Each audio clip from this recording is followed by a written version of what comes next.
Well, good afternoon, everybody. Welcome. We're delighted to have you here. I've been looking forward to this for a very long time. Dr. Kissinger, this is his only book event in Washington to discuss his newest book, World Order. And it is something, I must say, I finished it at 2 o'clock in the morning, Henry. So I will be a little foggy, but I hope I can bring out some of the deep, rich texture of this book. And I'm only going to get it started for all of us, and then we're going to collectively engage in a conversation with Dr. Kissinger on this remarkable piece. He asked me, he said, I don't have to give a speech, do I? And I said, no, but we are all going to help him bring out the texture of this book. So let me just begin, Henry, with a very simple question. Why did you write it? And who did you write it for? Before I do that, can I make a comment about the question with which you began? Yes, sir. Which is, can you hear me? By definition, those who can't hear you can't answer it. Well, that's true.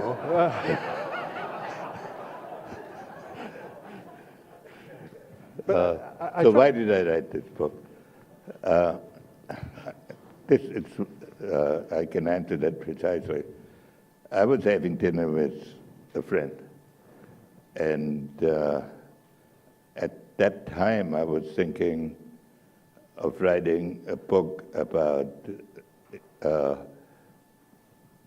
like the Churchill book on great contemporaries, about significant individuals and their impact and why. And then my counterpart suggested, why not don't write a book about the past, write a book about the most important current problem that you see. And so we discussed that issue, and we came to the conclusion that the collapse of world order, in a way, absence of world order, was maybe the dominant problem of our period. And so I started writing a book about it. It took about nearly 3 years. So this was not a book that was geared to the contemporary situation. This was a book that evolved in a situation in which the problem was apparent, but its manifestations hadn't fully occurred yet.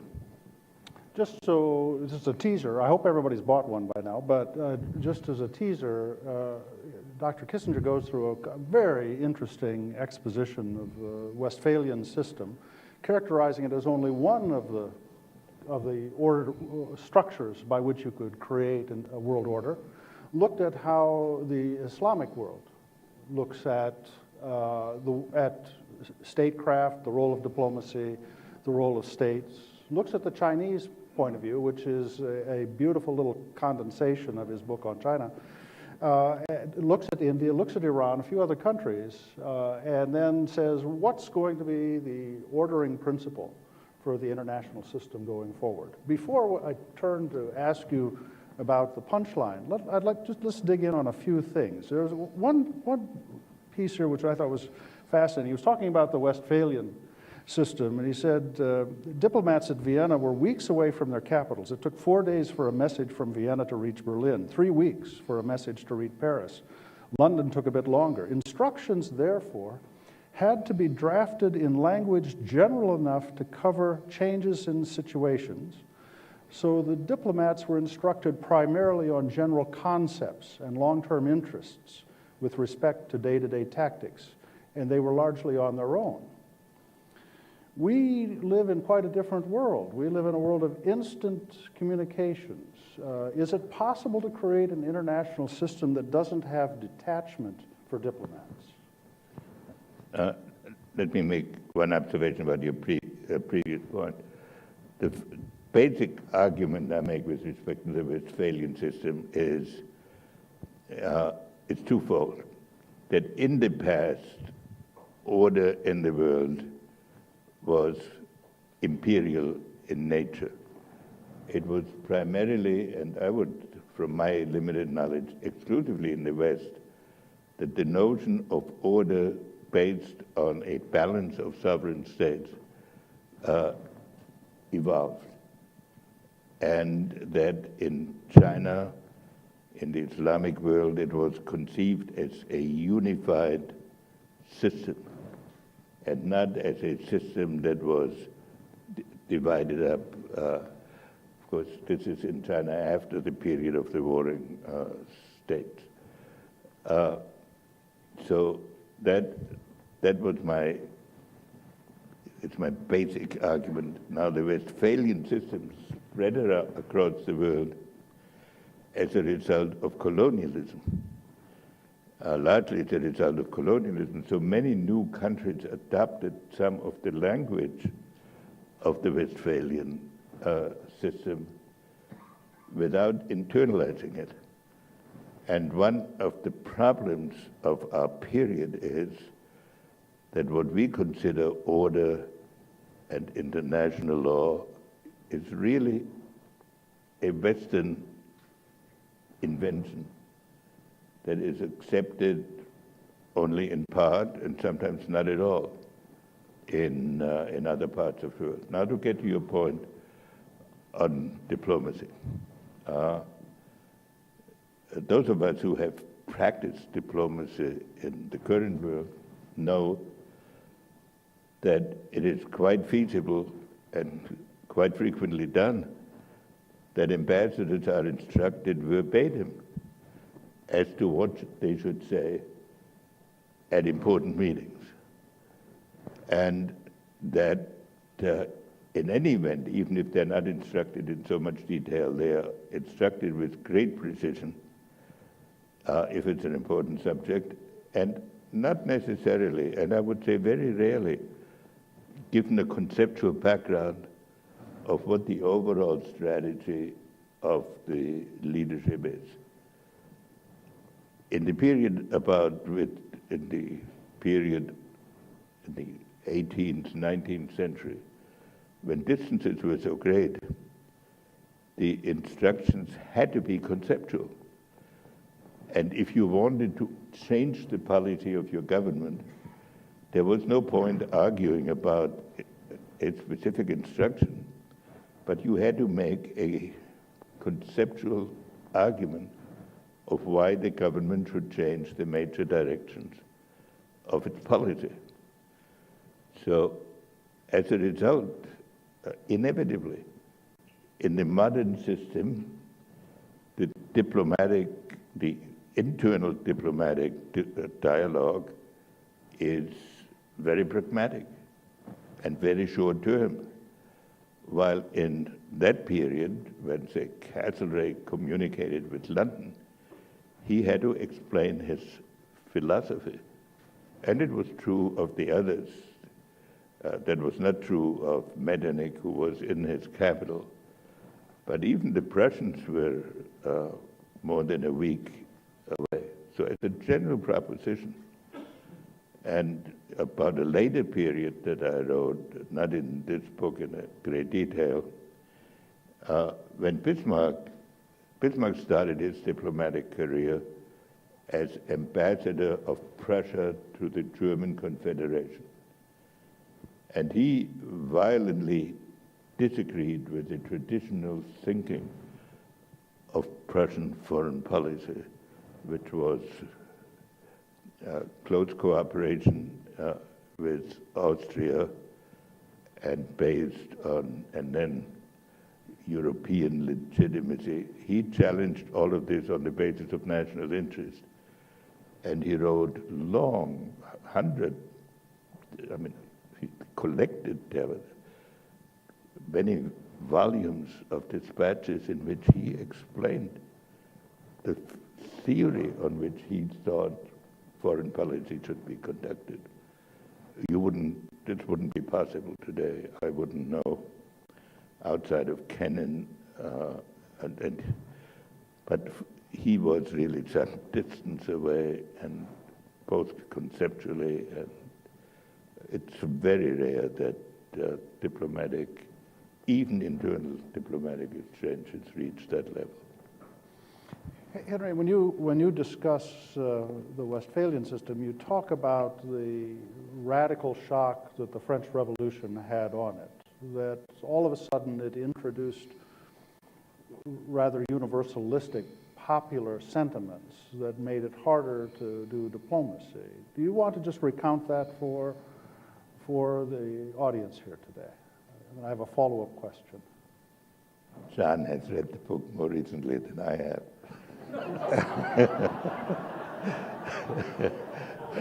If you need any help, let me know. So,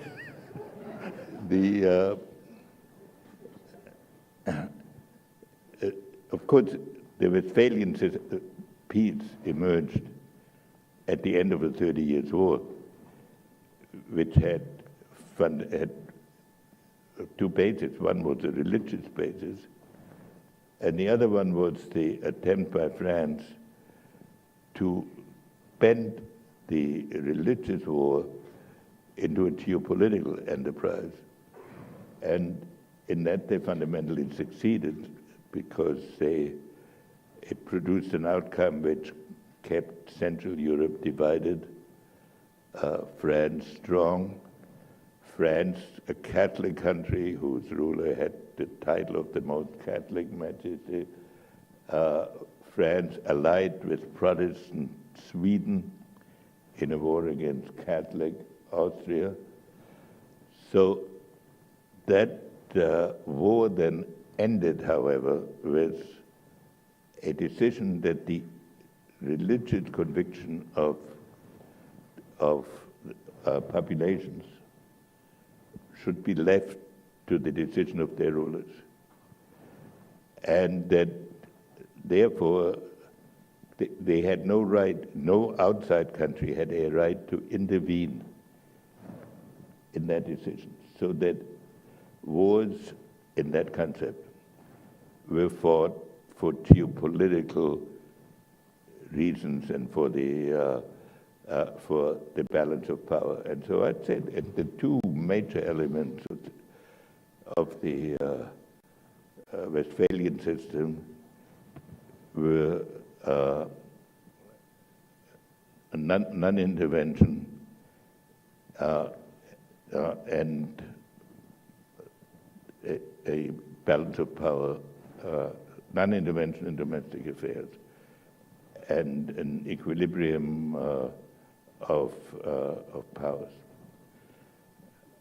This, however, presupposes that no country uses its domestic institutions to subvert the domestic institutions of another country.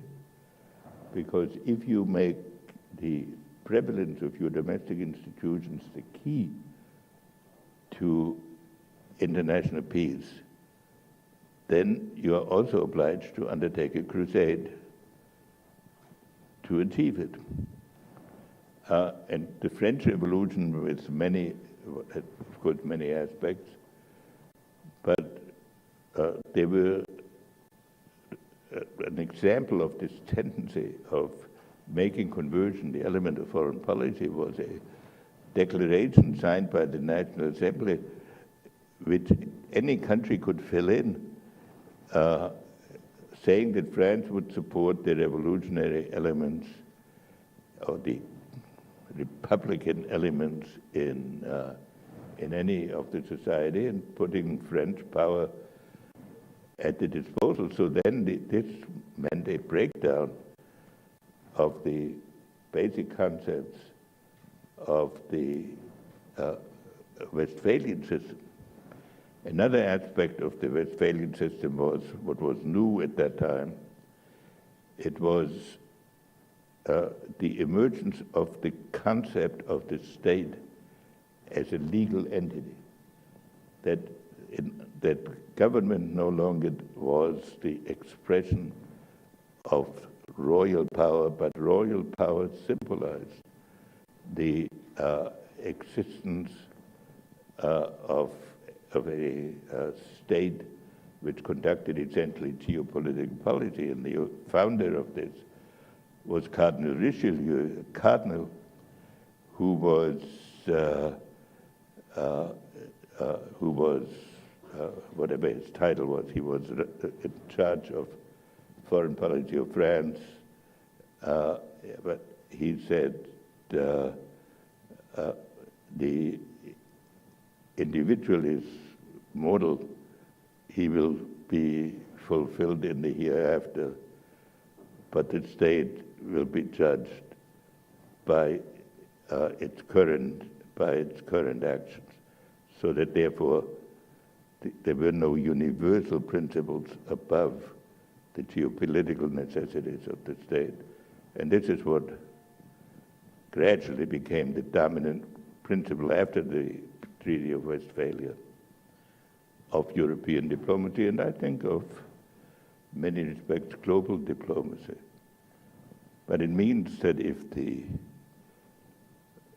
convictions of a group, of a governing group, go beyond the borders of the state, then either the state breaks down, which is what we're seeing in the Middle East, or the state holding such views will be engaged in a de facto crusade.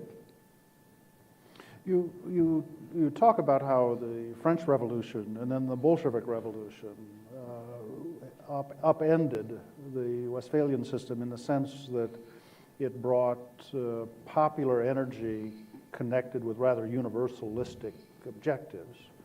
And in a sense, that seems to be a problem we have in the United States with a sustained foreign policy. Partly running through your narrative is a critique of America's missionary impulse.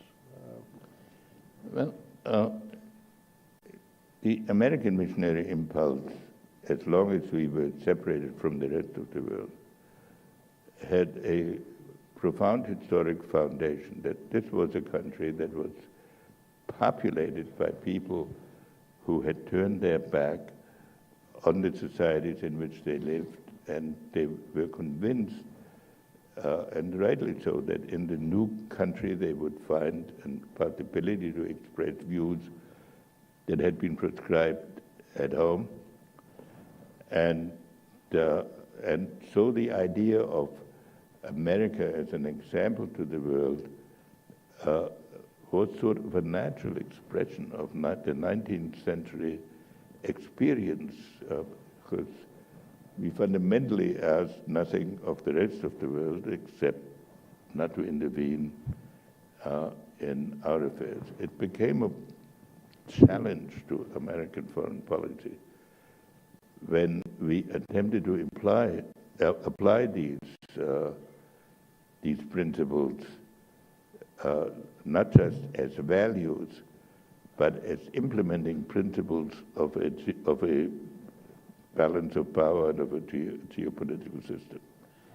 And in that sense, much of American foreign policy, or some of American foreign policy, can be described as an oscillation between periods of withdrawal or periods of maybe overcommitment, and where the pragmatic nature of the American experience, in which every problem that had been recognized as a problem had proved soluble in some manner. When applied to diplomacy, it means that for every problem, we have a temptation to offer a solution. And that solution is conceived as being implementable in a limited period of time. And this gives on the one hand, an impetus, but also a universalism to American foreign policy, which is not always reconcilable, with its slower pace of history, or sometimes with the necessities of the situation. You say you wrote it over a 3-year period, but you talk about ISIS in the book. And in one sense, I'm to pick up on this question you have about oscillations between engagement and withdrawal. It seems to me we're kind of caught here at these two in a phase shift. Are we The president clearly doesn't want to get involved, and yet the international system seems to require that somebody lead to be involved to solve it. Do you have an insight for us? Actually, I have to confess, the few sentences were stuck in going through the proofs, and it was probably a mistake because I had made the same point as a general forecast of what was going to happen with less precision, because I consider ISIS sort of an almost inevitable outcome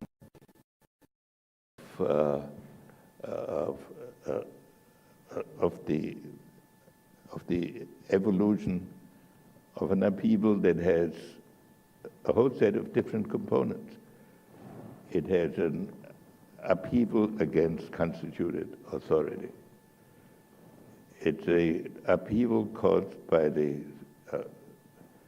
split between the Shia and Sunni religions, or sects or aspects of the Muslim religion, going on for 1,000 years. And it's a revolution against an artificial state system that was imposed in the Middle East at the end of the around 1920, right after the First World War. And it was really a reflection of a line of demarcation between French and British imperial interests.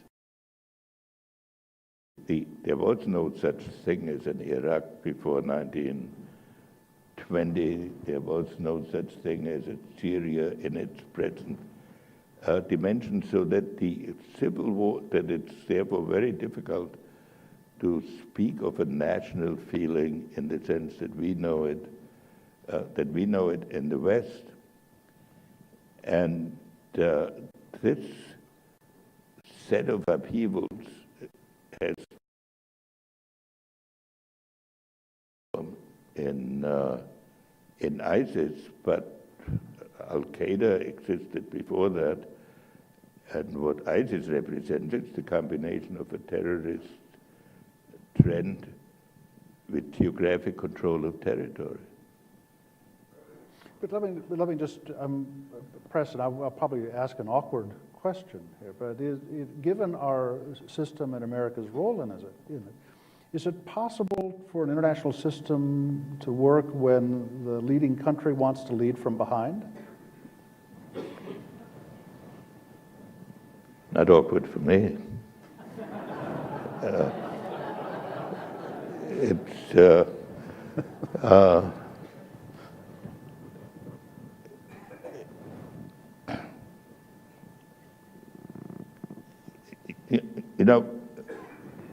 Much of discussions in circles like are represented here seems to state it as a requirement that America must lead, and that is then defined that America must come up with a solution that everybody must follow. I don't think that is so much the essential requirement. The essential requirement is that the United States properly understands the nature of the evolution through which it is going. That it then, for its own thinking, as I point out, it needs to understand how it is affected and how it can influence these events, and distinguish between matters that America must do alone, if necessary, matters which it should do only with allies, and matters it shouldn't do at all. And if it thinks clearly enough about these three issues, then the United States, by its weight and by its convictions, will have a significant influence. I thought the excursion, or whatever you call it, into Libya was based on an inadequate analysis.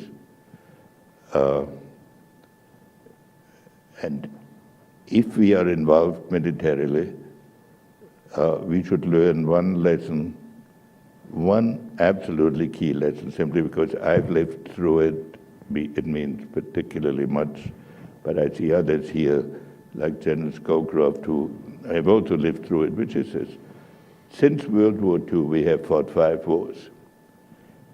We brought only one of them to the conclusion that we stated as its objective at the beginning. The other one was sort of a draw, and 3 others we withdrew from in one form or another.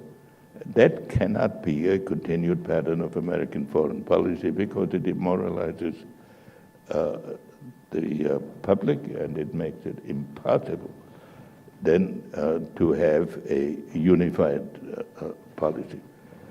So that is the overwhelming concern.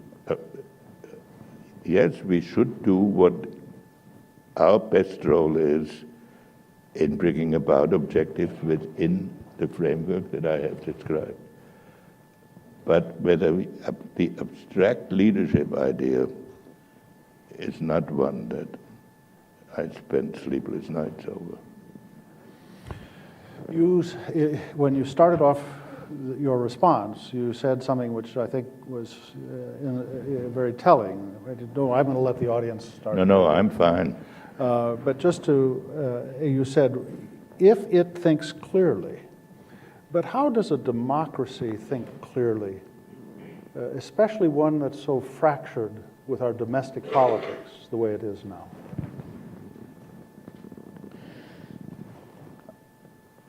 I don't have an answer to this question, because when democracy evolved, it was in essentially middle-class societies, and the debates were dominated, the issues were relatively few, and had an essentially philosophical basis. They were big issues.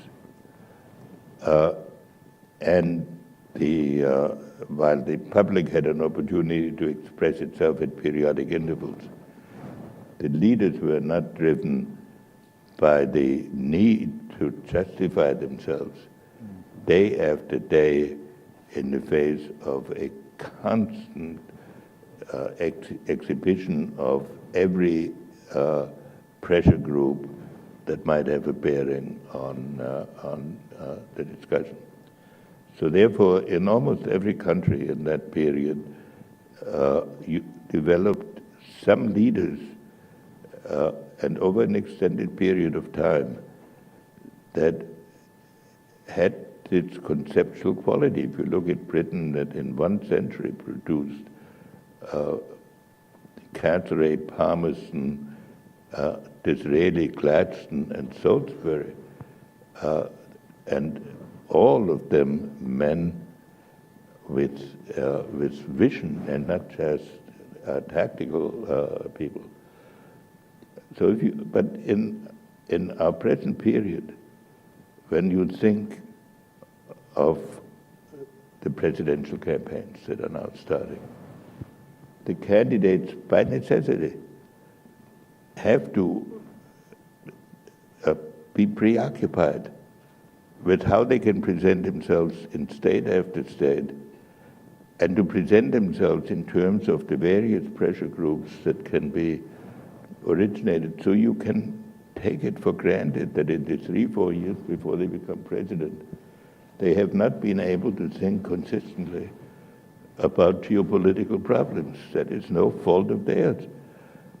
So then you get into office with some of the mindset that developed during the campaign, and it becomes very hard to establish a coherent picture. Secondly, the composition of our Congress has changed in a fundamental way.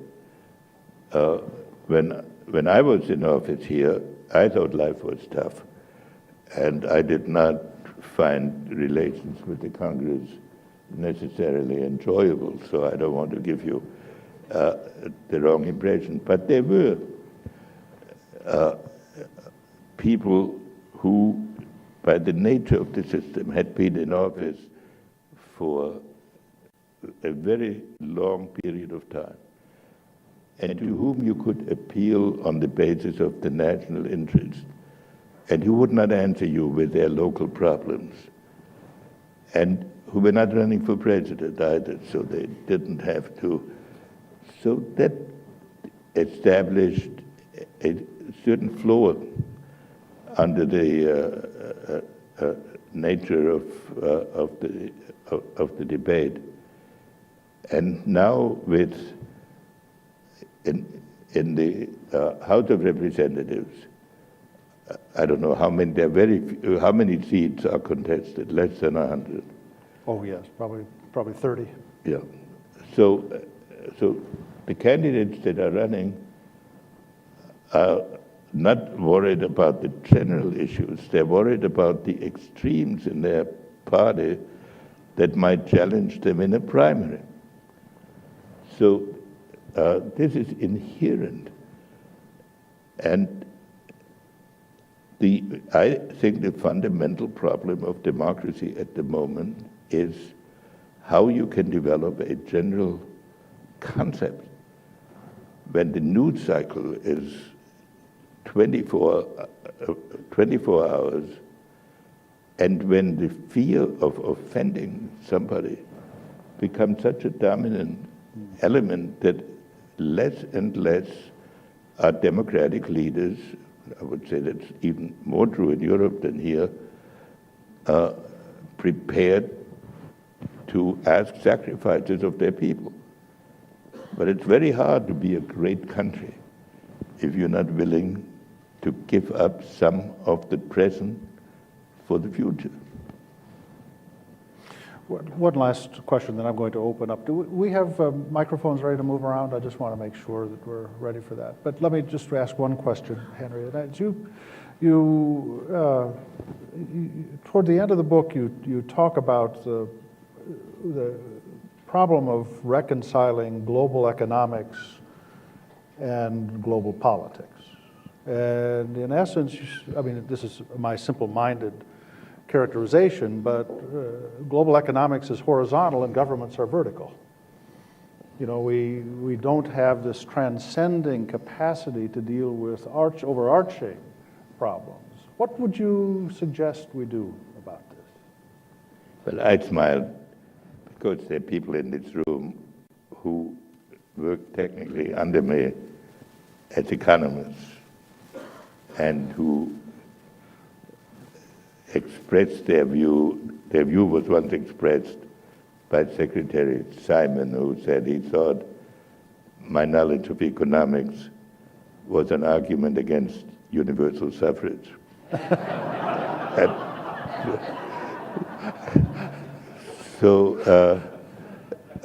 I understand the particular problem I was talking about in the book.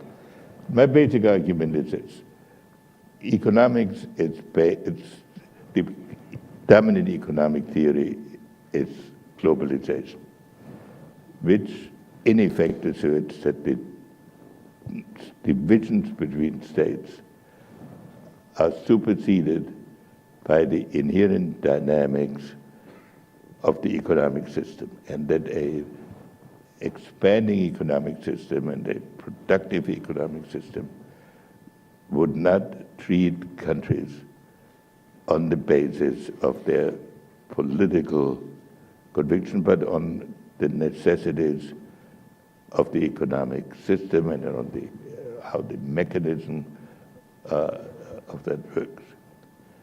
On the other hand, the states are operating on the basis of the economic system, of political systems, to which you alluded in your previous questions. Since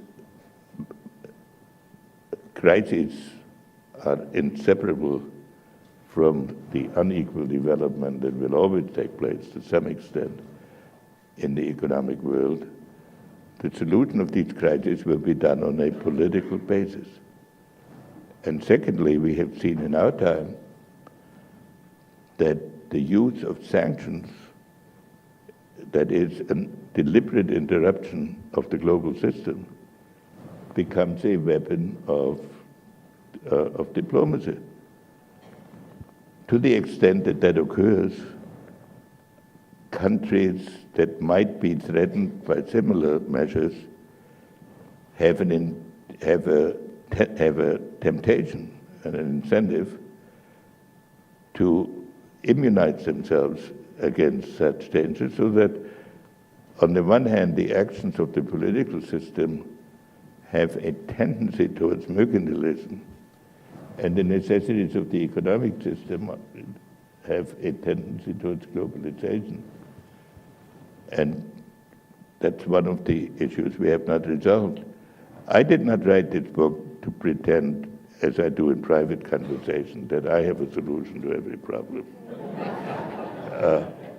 I wanted to say, here is a set of problems which we don't deal with conceptually and practically, and they may be the deepest problems we have.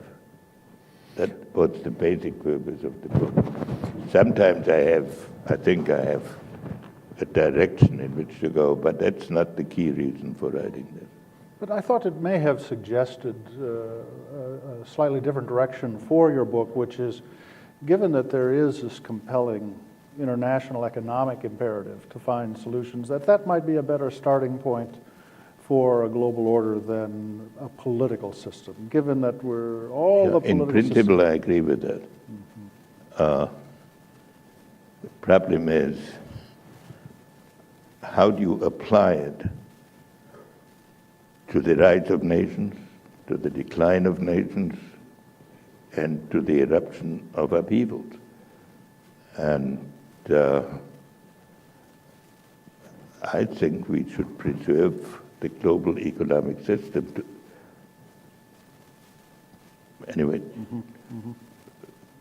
you need to devote CSIS to the question you asked. Big question. We'll think about that. We're going to open up for some questions. Rebecca, I'm going to first pick on Tom Pritzker's right down here in the front to get things started, and look forward to people asking questions. So you spoke to this a little bit. Could you just look at our system and the Chinese system? The world's changed dramatically since the founding of both of those systems. Are there fundamental faulty major premises in either or both of the systems, or what do you worry about that is sort of a faulty major premise that each system is going to have to navigate around? I didn't quite get the question. He was suggesting that both we and the Chinese have faulty underlying conditions which are affecting our capacity to do diplomacy with each other. How should we think about that? I think that's partially true. The historic Chinese conception of the universe, and until the fairly recent past, was quite different from the Westphalian system. But the immediate problem in Sino-American relations is the one that has often been discussed, that when a successful country that appreciates the status quo is facing a rising country, and how to integrate the rising country into an international system without war. I think that is the dominant Sino-American problem of our period. And so,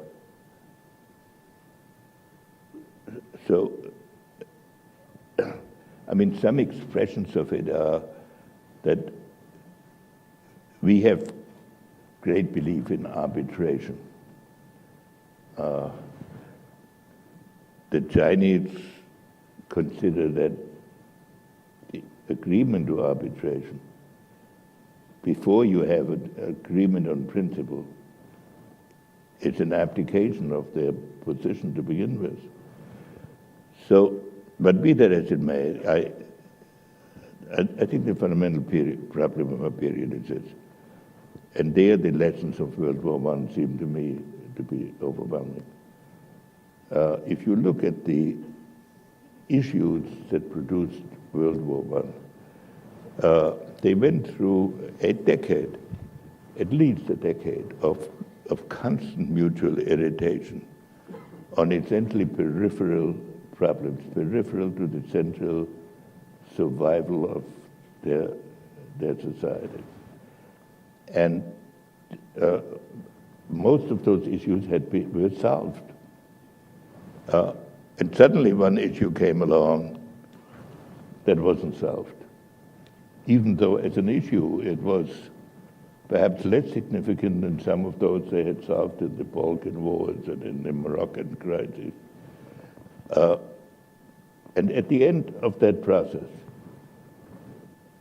they sort of slid into war. They didn't know how to end it. And at the end of it, the structure of European order was irretrievably destroyed. Now, any of us can list a catalog of disagreements that exist between us and China. And we have, on the whole, managed to deal with them on both sides. And both of the leaders have asserted that they want to create a relationship that transcends that of traditional adversaries. In my view, with apologies to the distinguished ambassador from China, we have not, on either side, fully lived up to this objective. We have been skillful in solving short-term problems. We have not yet come up with something that shows to the world that we are trying to move into a new pattern. And it's so easy to find it, but there are so many crises going on in which I hope we will, in the next few years, perhaps starting with the president's trip to China, find a way to lift the issues to that level. Yes, sir. Thank you. I'm Akbar Khwaja, former World Bank official, with a note of thanks to CSIS and also to Mr. Kissinger. My question is focused on... Talk a little louder, please. Okay, thank you. I'm Akbar Khwaja, former World Bank official. My question is focused on, if you could kindly comment on President Obama's policies towards South Asia, particularly to Pakistan and India, and if you could add a comment on civil nuclear technology assistance to India, but not to Pakistan. Thank you. He wants you to offer your insights into India and Pakistan from an American point of view, and then if you have thoughts, care to share them about the civil-military cooperation, specifically things we will do with India, we will not do with Pakistan.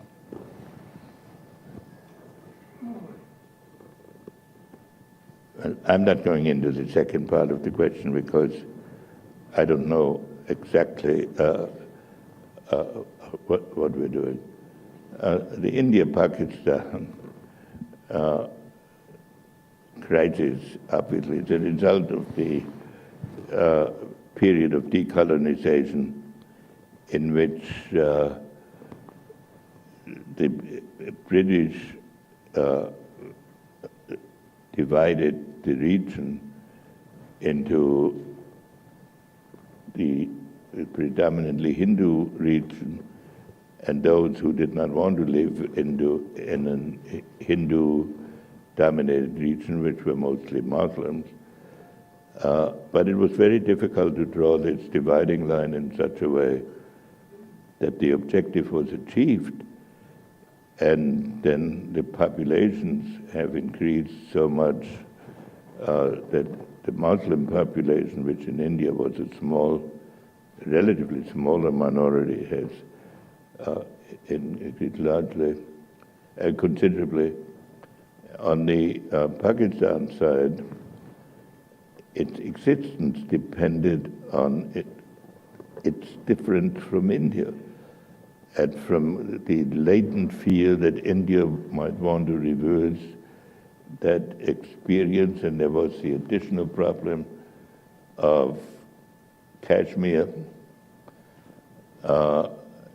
and so for the whole period, there have been, I don't know, at least four wars between India and Pakistan.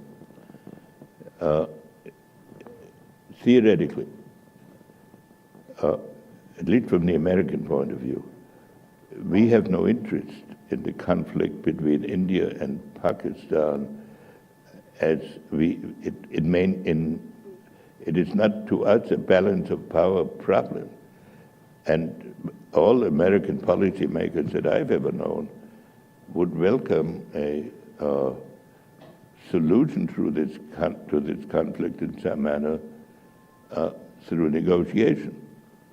But now both countries have nuclear weapons, and a conflict between them could have the profoundest global consequences. The United States in recent years has been substantially cooperative with India. And it's another one of those issues. It is often described as a strategic problem, alliance. I think the defense of India is largely an Indian responsibility.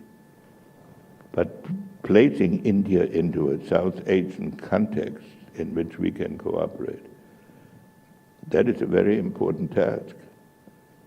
And now the difference between civilian-military relationship, I don't know what you're referring to particularly in It's outside really of the conversation right here. So Right. let me move. I've got two questions right here, and let's move the microphone, Chelsea, right in. But let me just say, if you got a cell phone, please turn it to silent stun. You know, you'll feel better, we'll feel better. Okay. Yeah, right. Either one of those two gents right there, and then you'll get it next. You'll get it next.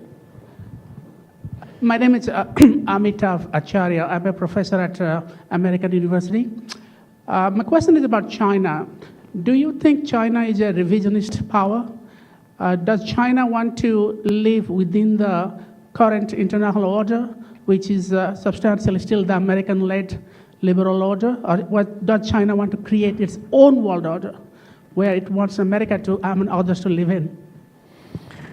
So the question is China willing to live within a Westphalian system, a system it didn't design but is having to operate today, or does it want to create its own international system? The Chinese ambassador is here, is in a better position to answer that than I am. We'll give him the microphone later. I would say this.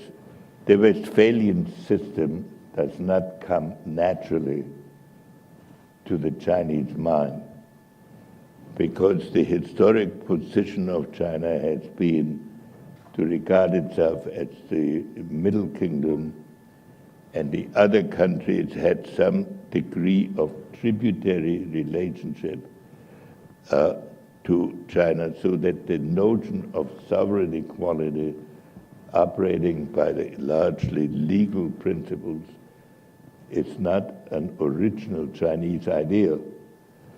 And therefore, some aspects of the Westphalian system will be instinctively treated by Chinese as interference or condescension of some kind.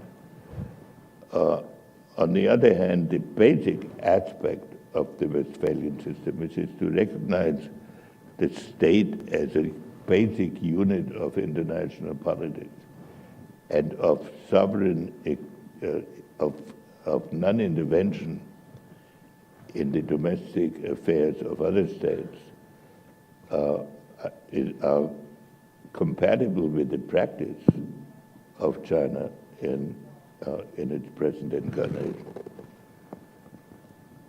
Right next to Chelsea, I'll come down here.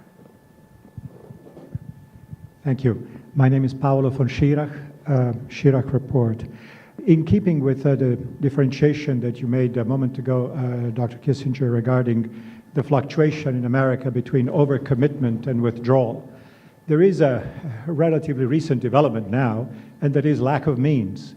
In other words, it seems to me that right now, whatever the inclination may be of the nation or policymakers, we are a country with $17 trillion debt, with an economy that is growing at a trend of 2% a year as opposed to the historic 3% of the post-war period. Our main allies in Europe are about zero growth, with defense budgets ranging from 1 to 2%. 4 or 5 of them at the most reach the NATO goal of 2%. Japan is in what I would call a sort of a terminal demographic decline. Therefore, ourselves and our allies seems to be plagued, whatever other issues there are in terms of orientation and agreement on basic policy, we have a fundamental fiscal and economic problem. Without means, there is very little, or at least a lot less, that can be done by the United States, whether it leads or it's not leading. You know, do you see this as an issue, or is this transient, or is this going to be remedied? Thank you. I'll just rephrase it. He's suggesting that nations' capacities internationally reflect their underlying strength, and that America's strength is diminished by its large deficits, its slow growth. Our primary partner is Europe. Europe is very static economies. Are these, because of that, are we in a position to sustain a system that we created? I agree that the underlying strength of a nation will affect the influence of its diplomacy. By strength, I don't mean just the military strength of a nation, but its capacity to deal with the rapidly changing situations and its values as well as its power. That is certainly true. And one has to expect that if a huge gap develops in the internal capacities of various nations, that their relative influence will decline. But the solution to that problem is to enhance the elements of national capacity. But one cannot simply passively wait and expect that an international system in the abstract will defend one. One has to participate in the international process as a relevant country. And loss of relevance is unforgivable. Rebecca, right down here in the front, this way, then I'll come to you, Diana. I'm Kumi Yokoe from Hitachi. The high tension is rising between Japan and China. Do you have any advice, Japanese leader and the Chinese leader? I'm not sure I understood, but you're talking about the tension inside China. Between China and Japan. Between China and Japan. There's a tension between China and Japan. And I guess, how do you assess it, and how do you forecast where it may go?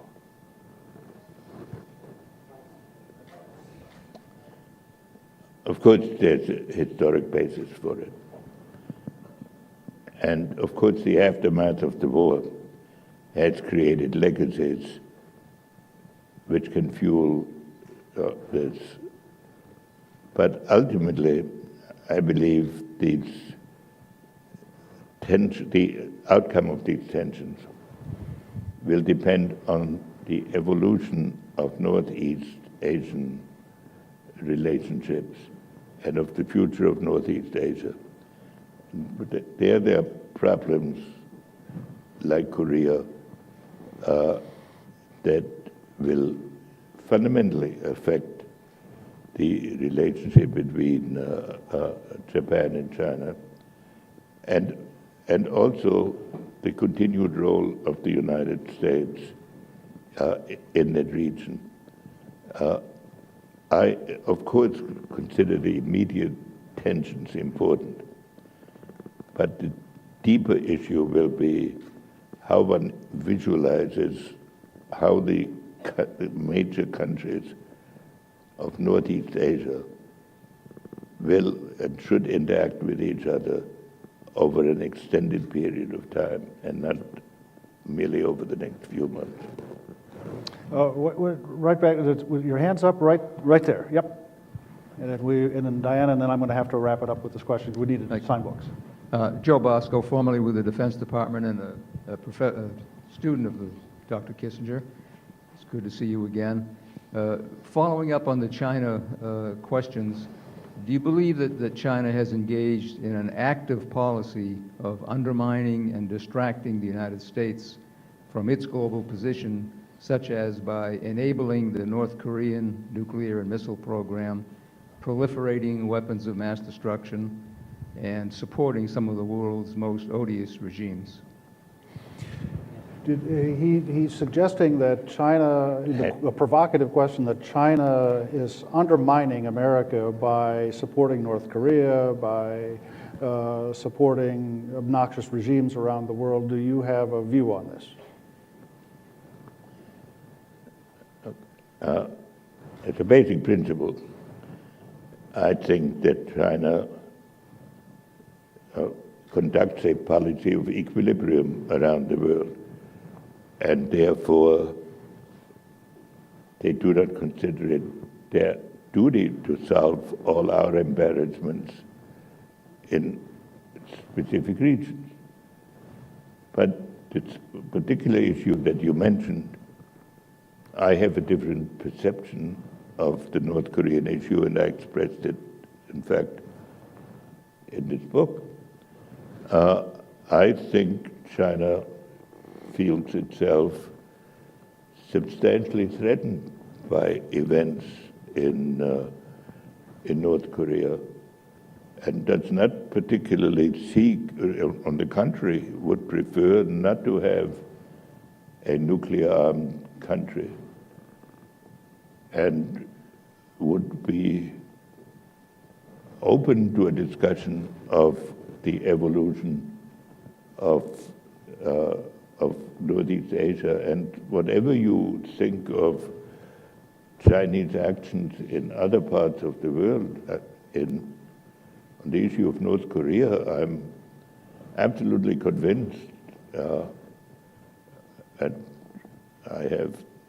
I'm absolutely convinced that the analysis I made is a correct assessment. Now, in other parts of the world, it's quite possible, in fact likely, that our preferred solution is not necessarily accepted by the Chinese, but that doesn't mean that they do it in order to particularly undermine us. I think the evolution of our capacity to deal with China depends on us, and not on. I do not think that we are now in a global conflict with China, but it might develop, and that would be a great tragedy Diana, for both sides. Diana, and I'm going to have to probably make this the last. Go ahead, Diana. Thank you. Diana Lady Dugan, former government official and CSIS senior advisor. Since I am the last dog to be hung, I took the liberty of reading the last paragraph of your book. And many of us have bought it but not had the pleasure to read it. And I was I was struck by the fact that your last line is that the greatest, most consequential issues of the human condition must be faced, and that decisions to meet these challenges must be taken by statesmen before it's possible to know what the outcome may be.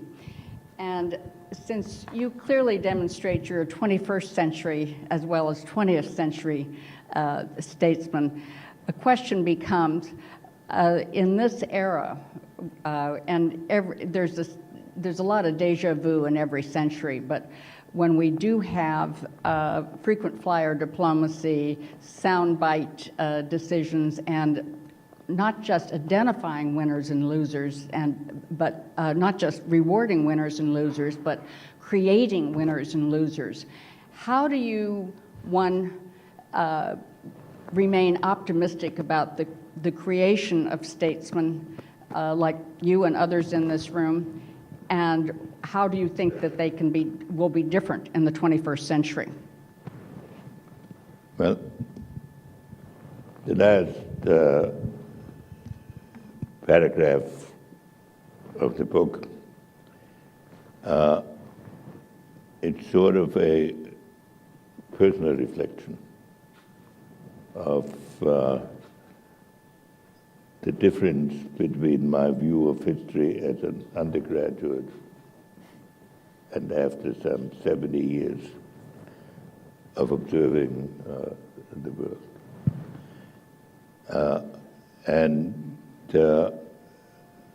I'm trying to make the point that the upheaval in the world right now is unprecedented. And statesmen are obliged to deal with it. And they cannot step into the same river twice. And above all, that they have to act on the basis of assessments. They cannot prove true when they make it. So it depends, importantly, on the moral strength and the courage of leaders, because all the questions you asked and many more we could elicit really are on the issue, what do we think is likely to happen? Or how can we deal with it? And this is where statesmen have to make a choice, and where they have to develop a concept. And I confess, I think the contemporary leadership in most parts of the world is not meeting that challenge, at any rate not fully. And it's the big unsolved problem of our period. That's really all I meant to say in that last paragraph, which is there's a set of consequential issues of our time, and the statesmen do not know how they will turn out when they undertake them, but they have no choice but to undertake them. That's a fitting benediction for a remarkable afternoon. Would you please join me with your applause in saying thank you to Dr. Henry Kissinger?